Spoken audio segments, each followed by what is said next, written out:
खंडहर पहुंचने पर चाहत देखती है कि पूरा खंडहर फूलों और दिए से सजा हुआ है।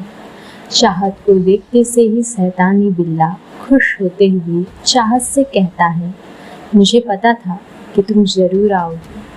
फिर अगले ही पल शैतानी बिल्ला सूंघते हुए कहता है, ये मछली की खुशबू कहाँ से आ रही है? इतना कहकर शैतानी बिल्ला देखता है कि चाहत ने एक टिफिन पकड़ रखी है। शैतानी बिल्ला चाहत के हाथ से वो टिफिन ले लेता है और उसे खोलकर देखता है कि उसमें मछली है। शैतानी बिल्ला खुश होते हुए चाहत से कहता है, मुझे मछली बहुत पसंद है, क्या ये मछली तुम मेरे लिए लाई हो?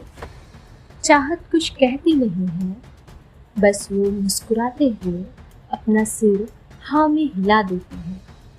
शैतानी बिल्ला तुरंत मछली खाने ही वाला था, लेकिन अगले ही पल वो खुद को मछली खाने से रोक लेता है।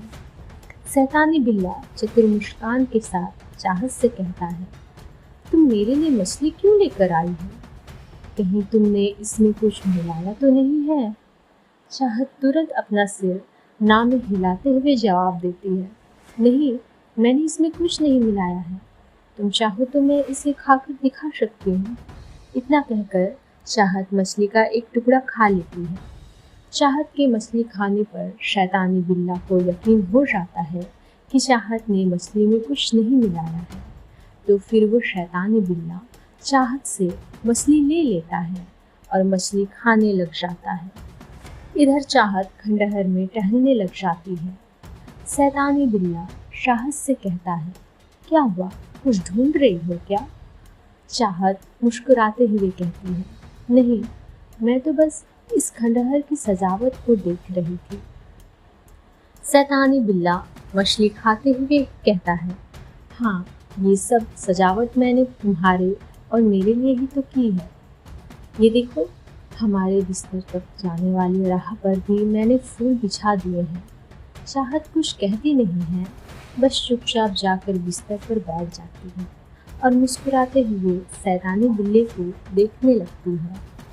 शैतानी बिल्ला मछली खा लेने के बाद फूल बिछे हुए राह से होते हुए बिस्तर की ओर आगे बढ़ने लगता है, लेकिन वो बिस्तर पर बैठी हुई चाहत के पास पहुंच पाता उससे पहले ही अचानक से वो चलते चलते रुक जाता है और उसकी दर्द भरी चीख निकल पड़ती है, आ!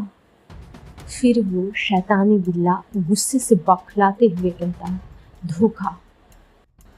इसके आगे वो शैतानी बिल्ला और कुछ कह पाता उससे पहले ही वो शैतानी बिल्ला इंसानी रूप से अपने असली रूप छोटे काले बिल्ले में बदल जाता है।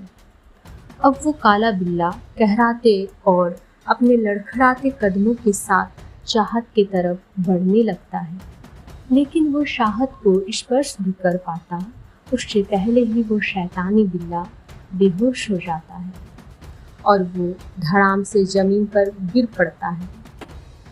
चाहत तुरंत बिस्तर से उतरकर भागते हुए खंडहर से बाहर चली जाती है।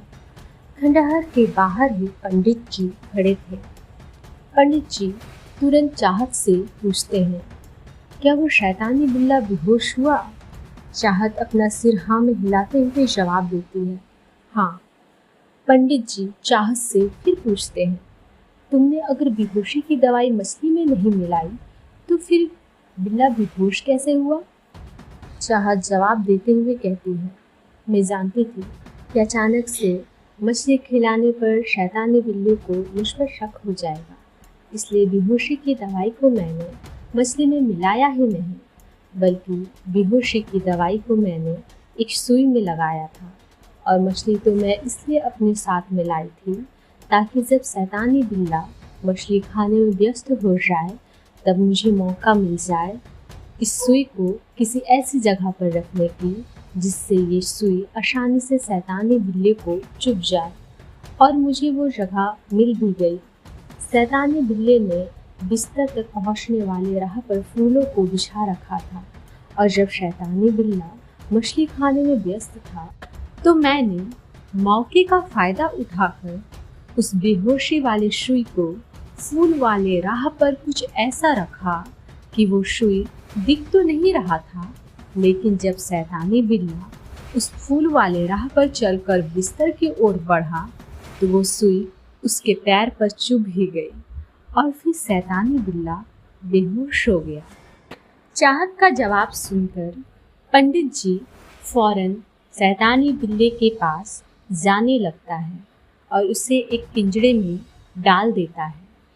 पंडित जी चाहत को देखते हुए कहता है, इस बिल्ले के होश में आने से पहले हमें इसे लेकर हवेली में पहुंचना होगा। इतना कहकर पंडित जी हवेली की ओर चल देते हैं। चाहत भी उनके साथ हवेली की ओर चल देती है। कुछ ही देर में भी लोग हवेली पहुंच गए थे। हवेली में पहुंचते से ही पंडित जी तुरंत अपनी चेले से कहते हैं, सब कुछ तैयार है ना? पंडित जी का चेला अपना सिर हाँ में हिलाते हुए कहता है, हाँ गुरुजी, आपने जैसा कहा था कमरे को वैसा तैयार कर दिया गया है और आपने जो जो सामान मंगवाया था वो भी उस कमरे में रख दिया गया है और मोक्ष को भी बिस्तर पर लिटा दिया गया है।